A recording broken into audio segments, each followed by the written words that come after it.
Hello students, तो चलिए आज हम लोग शुरुआत करते हैं क्लास 10 के एक्सरसाइज 7.1 के क्वेश्चन नंबर 4 का, जो कि है check whether 5, -2, 6, 4 and 7, -2 are the vertices of an isosceles triangle. तो इस क्वेश्चन में हम लोगों को क्या बोला गया है कि हम लोगों को फाइंड करना है कि ये तीनों पॉइंट्स जो हम लोगों को गिवन है क्या वो वर्टिसेस है आइसोसेलेस ट्रायंगल के।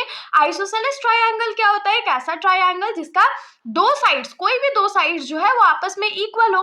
तो अगर हम लोगों को फाइंड करना है कि ये आइसोसेलेस ट्रायंगल के वर्टिसेस हैं या नहीं है, तो इसके लिए क्या करना पड़ेगा? पहले तो हम लोग फिगर ड्रॉ करेंगे, सारे वर्टिसेस का नेमिंग कर देंगे और उसके बाद क्या करेंगे, तो सिंपली डिस्टेंस फाइंड कर देंगे। दो पॉइंट्स के बीच में जो डिस्टेंस होगा वो फाइंड कर देंगे। अगर दो साइड्स का जो डिस्टेंस है वो इक्वल आ गया तो वो आइसोसेलेस ट्रायंगल का वर्टिसेस हो जाएगा। तो यहाँ पर हम लोग अपना ट्रायंगल ड्रॉ कर लेते हैं। बड़ा छोटू सा ट्रायंगल हम लोग इस बार ड्रॉ करेंगे। मान लेते हैं ये है हमारा पॉइंट ए, ये है हमारा पॉइंट बी और ये है हमारा पॉइंट सी। और पॉइंट ए हम लोग मान लेते हैं 5, -2, पॉइंट बी मान लेते हैं 6, 4 और सी मान लेते हैं 7, -2। ये हमारे पॉइंट्स हो गए। अब सबसे पहले हम लोग क्या करेंगे, ए बी का डिस्टेंस फाइंड करेंगे, फिर बी सी का करेंगे, फिर ए सी का करेंगे। तो यहाँ पर लिखेंगे कि let the points be A 5, -2, B 6, 4 and C 7, -2। ये हमारा तीनों पॉइंट्स हो गया। अब हम लोग क्या करते हैं, तो डिस्टेंस फाइंड कर लेते हैं।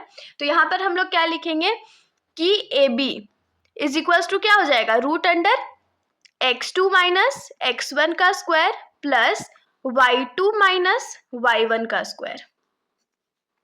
अब जैसे हमारा पॉइंट्स ए और बी है, तो ए के लिए हमारे पास 5, -2 है और बी के लिए 6, 4 है।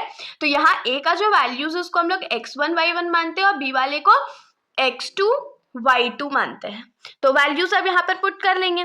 तो x2 की जगह क्या पुट करेंगे, 6 - x1 की जगह 5 का स्क्वायर प्लस y2 की जगह क्या पुट करेंगे, 4 और y1 की जगह क्या पुट करेंगे, -2 का स्क्वायर।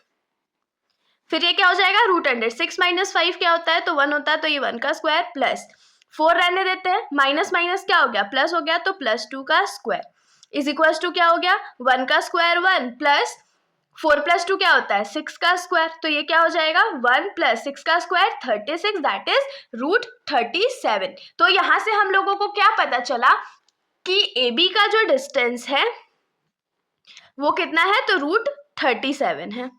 होप सो इतना आप लोगों को समझ में आया होगा। अब हम लोग क्या करते हैं, तो BC का डिस्टेंस निकालते हैं।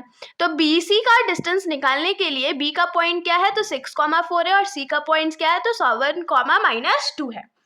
तो यहाँ पर x1, x2, ये x1, y1 हो गया, ये x2, y2 हो गया। अब BC का अगर डिस्टेंस निकालना है तो ऑफकोर्स डिस्टेंस फॉर्मूला का यूज करेंगे। तो ये क्या हो जाएगा, x2 - x1 का स्क्वायर प्लस y2 - y1 का स्क्वायर।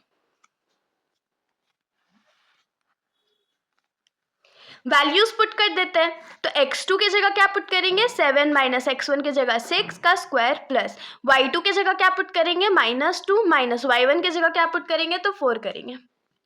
7 में से अगर 1 चला जाएगा तो हमारे पास क्या बचेगा, सॉरी 7 में से अगर 6 चला जाएगा तो हमारे पास क्या बचेगा, 1 बचेगा। तो ये 1 का स्क्वायर हो गया प्लस माइनस माइनस प्लस होता है, तो 4 + 2 क्या हो गया, 6 और माइनस का साइन।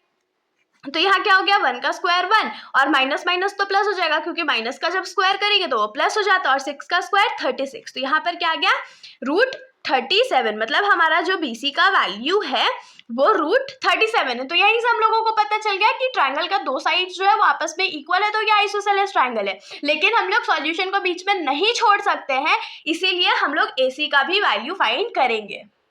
तो यहाँ पर AC का डिस्टेंस फाइंड करने के लिए हमने उसका पॉइंट्स लिख लिया है। ये हमारा x1 हो जाएगा, ये y1 हो जाएगा, ये हमारा x2 हो जाएगा और ये हमारा y2 हो जाएगा। अब सिंपली हम लोग वैल्यूज पुट कर लेते हैं। तो x2 की जगह 7 पुट करेंगे, माइनस x1 की जगह 5 का स्क्वायर प्लस y2 की जगह -2 माइनस y1 की जगह -2।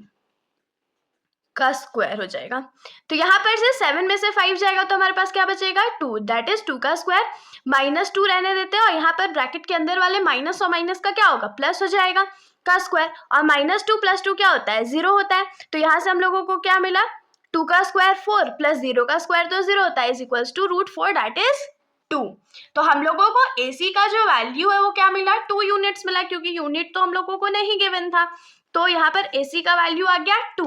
अब हम लोग लिखेंगे कि नाउ AB का वैल्यू हम लोगों को क्या मिला था √37 मिला था, BC का वैल्यू हम लोगों को क्या मिला था √37 मिला था, और AC का वैल्यू हम लोगों को क्या मिला था 2 मिला था। तो हम लोग यहाँ पर लिखेंगे कि since 2 sides of the triangle ABC are equal, therefore ABC is a isosceles triangle is an isosceles triangle। तो यहाँ से हम लोग को क्या मिला कि ABC जो है वो isosceles triangle है। तो यहाँ से हम लोग क्या लिखेंगे कि hence 5, -2, 6, 4 and 7, -2 are the vertices of an isosceles triangle।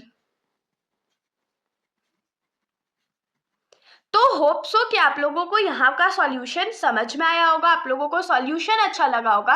अगर आप लोगों को ये वीडियो अच्छी लगी तो वीडियो को लाइक करिएगा और मेरे चैनल को बिना सब्सक्राइब करे कहीं भी मत जाइएगा। Thank you.